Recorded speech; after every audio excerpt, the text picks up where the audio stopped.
হযরত মালিক বিন দিনার রাহমাতুল্লাহি আলাইহি একদিন বৃহস্পতিবার রাত্রিবেলা একটি কবরস্থানের মধ্যে জিয়ারত করার জন্য গেলেন। যাওয়ার পর তিনি হঠাৎ দেখলেন কবরস্থানের মধ্যে একটা নূরের আলো জ্বলজ্বল করতেছে, একটা লাইট। তিনি জিজ্ঞেস করলেন, কবরস্থানে কি কেউ আছে? কবরস্থান থেকে আওয়াজ আসতেছে, হ্যাঁ আমরা আছি। তো তোমরা কি করতেছো? বলে, আমরা কবরের উপরে নাই, আমরা ভিতরে আছি। কবরের কোথায়? ভিতরে। এখানে আলো কেন? তখন ভিতর থেকে জবাব দিচ্ছেন, হে মালিক বিন দিনার, একজন মুসলমান ভাই প্রতি বৃহস্পতিবার রাত্রিবেলা 2 রাকাত নামাজ আদায় করতো। প্রত্যেক রাকাতের মধ্যে আলহামদুলিল্লাহ সূরা ফাতিহা পড়ে সূরা কাফির একবার, সূরা ইখলাস একবার। দুপুরে এই পদ্ধতিতে নামাজ আদায় করতো। নামাজ আদায় করার পর 2 হাত তুলে দিয়ে আল্লাহর কাছে দোয়া করতো, আল্লাহ যে নামাজটা আদায় করলাম এর সওয়াবগুলো এই কবরস্থানে যারা আছেন তাদের রূহের মধ্যে পৌঁছায় দেন। সুবহানাল্লাহ। এরপরে সেই ব্যক্তিটা কবরে পারে এসে আমাদের জন্য জিয়ারত করতো।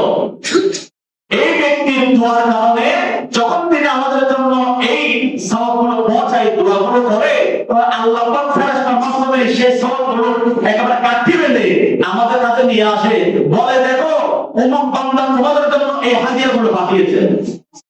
আলু তো বললাম এইগুলো যাওয়ার পর ওখানে কি উপকার হচ্ছে? ওই ব্যক্তি জবাব দিচ্ছেন, আমাদের পুরো কবরস্থানের মধ্যে আল্লাহ পাক এমন ভাবে আলো এবং নূর দান করেছেন, পুরো কবরস্থান কবরের ভিতরে আলোকিত হয়ে গিয়েছে। সর্বোচ্চ কিতাবের মধ্যে আল্লাহ এই রেওয়ায়েত দিয়েছেন। আর মুফতি আহমদ ইয়ারহামি রহমাতুল্লাহ ওনার কিতাব মেরাতুল মানাজির মধ্যে লিখেছেন, যখন একজন ব্যক্তিকে কবরের মধ্যে দাফন করা হয়, দাফন করার পর ওনার মনটা সবসময় ওনার পরিবারের দিকে টানা থাকে যে আমাকে এখানে একলা রেখে চলে গিয়েছেন, আমার আপনজন কোথায়? যদি উনি কষ্টের মধ্যে থাকে তখন পরিবারের মধ্যে ওনার চাহিদা আরো বেশি থাকে। বলা হচ্ছে যদি শান্তিতে থাকে তারপরেও তাদের মনটা, তাদের আত্মীয়জন, প্রতিবেশী, ঘরের সদস্য যারা আছেন তাদের দিকে চেয়ে থাকে। তিনি উদাহরণ হিসাবে দিচ্ছেন, মনে করুন একজন মহিলাকে, একজন মেয়েকে বিয়ে দেওয়া হয়, শাশুড় বাড়ির মধ্যে সে মহিলা খুবই শান্তিতে আরাম আয়েশে জীবন যাপন করছে। শান্তিতে থাকার পরেও যখন ওনাকে সংবাদ দেওয়া হয়, এই তোমার বাবা আসতেছে, মা আসতেছে, খুশি হয়, চেয়ে থাকে কখন আসতেছে। যদি বলে তোমাদের বাড়ির ওই মানুষটা এখন এই রাস্তা দিয়ে যাবে, তখন বলে তাড়াতাড়ি দেখে থাকে আমার বাড়ির মানুষটা কখন যাচ্ছে, কিরে তুমি এখানে শান্তিতে আসো, তারপর তোমার দিকে তাকিয়ে আসে কেন? না, এটা আমার আপনজন, আমার বাড়ির মানুষ।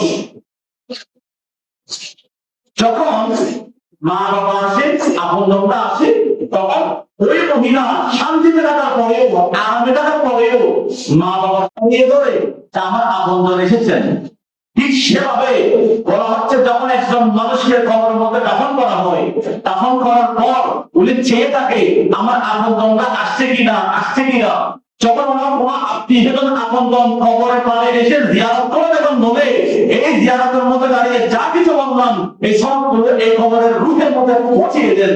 বলার সাথে সাথে ওইগুলো একেবারে প্যাকেট আকারে হাদিয়াগুলো দেওয়া হয়। তখন ওই আপনজন কবরের রূহের আত্মীয়স্বজনকে দেখে খবরের দিলেও তিনি আনন্দিত হন।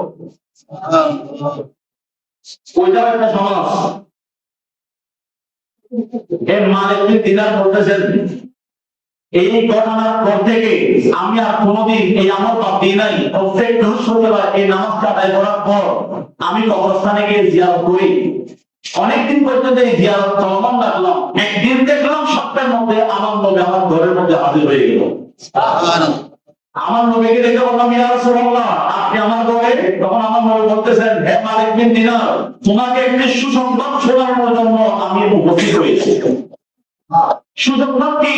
বলেন, তুমি এতদিন পর্যন্ত সমস্ত আমার উম্মত যারা আছেন, উম্মতের ক্ষমার জন্য, উম্মতের ক্ষমার আলোকিত করার জন্য তুমি যে আমলটি করেছো, এই আমলের কারণে আল্লাহ পাক তোমার জিন্দেগীর সমস্ত গুনাহ ক্ষমা করে দিয়েছেন। তোমাকে যে আল্লাহ ক্ষমা করে দিয়েছেন, এই সম্পত্তি দেওয়ার জন্য আমি মদিনার জমিন থেকে তোমার ঘরে হাজির হলাম।